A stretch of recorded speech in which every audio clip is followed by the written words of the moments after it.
Hello बच्चों, let's read the question and the question is dash is a heteropolymer. Options है हमारे पास A starch, B glycogen, C chitin या D cellulose. अब हमें दिया गया है what is a heteropolymer. तो अगर हम बात करें about only the polymer, तो polymer क्या होता है? एक long chain of repeating units. For example अगर हम प्रोटीन्स की बात करें तो प्रोटीन में रिपीटिंग यूनिट क्या होंगे? हमारे पास अमीनो एसिड. अगर हमारे पास अमीनो एसिड एक लॉन्ग चेन में प्रेजेंट हो जाएंगे that is called the protein and it requires a bond that is a peptide bond. अगर रिपीटिंग यूनिट्स बहुत सारे अगर वो बार बार एक ही चेन में रिपीट हो रहे हैं, कुछ भी यूनिट कोई भी सब्सटेंस अगर वो एक चेन में बार बार रिपीट हो रहे हैं through a specific bond that is called a polymer. और इस प्रोसेस को बोलते हैं पॉलीमराइजेशन. अगर हम बात करें पॉलीमर के टाइप्स की तो पॉलीमर के टाइप्स हमारे पास दो होंगे that is homopolymer and a heteropolymer. अगर हम बात करें होमोपॉलीमर की तो होमोपॉलीमर एक ऐसा पॉलीमर होगा जहां पे जो रिपीटिंग यूनिट्स होंगे वो क्या होंगे? सेम होंगे. मतलब कि one kind of repeating unit is present. अगर हम बात करें इन हेटेरोपॉलीमर की तो हेटेरोपॉलीमर में क्या होगा? जो रिपीटिंग यूनिट्स होंगे वो मोर देन वन काइंड के प्रेजेंट होंगे. तो दैट इज अ हेटेरोपॉलीमर. अब हमें बताना है कि इन चार दिए गए ऑप्शंस में से हेटेरोपॉलीमर कौन सा है. अगर हम बात करें अबाउट स्टार्च तो स्टार्च किसका एक पॉलीमर है? That is a polymer of glucose. जो किससे बाइंड हुआ है? अब binded by the glycosidic linkage. तो स्टार्च में जो रिपीटिंग यूनिट है वो एक ही काइंड ऑफ रिपीटिंग यूनिट है दैट इज द ग्लूकोज.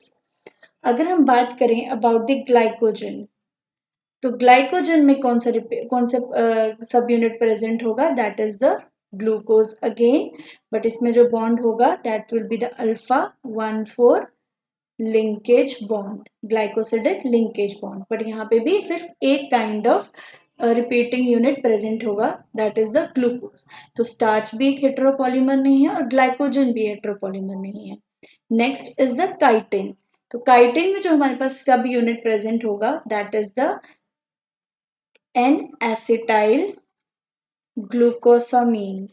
जो एक टाइप ऑफ ग्लूकोज तो है but it is the amide derivative of glucose. इसमें कैसी मॉडिफिकेशंस होगी? दैट इज द अमाइड जो हमारे पास फंक्शनल ग्रुप है वो प्रेजेंट हो गया इन द ग्लूकोज. तो इसको बोलेंगे हम एन एसिटाइल ग्लूकोसामीन. तो इसके रिपीटिंग यूनिट्स को हम बोलते हैं दैट इज द काइटिन.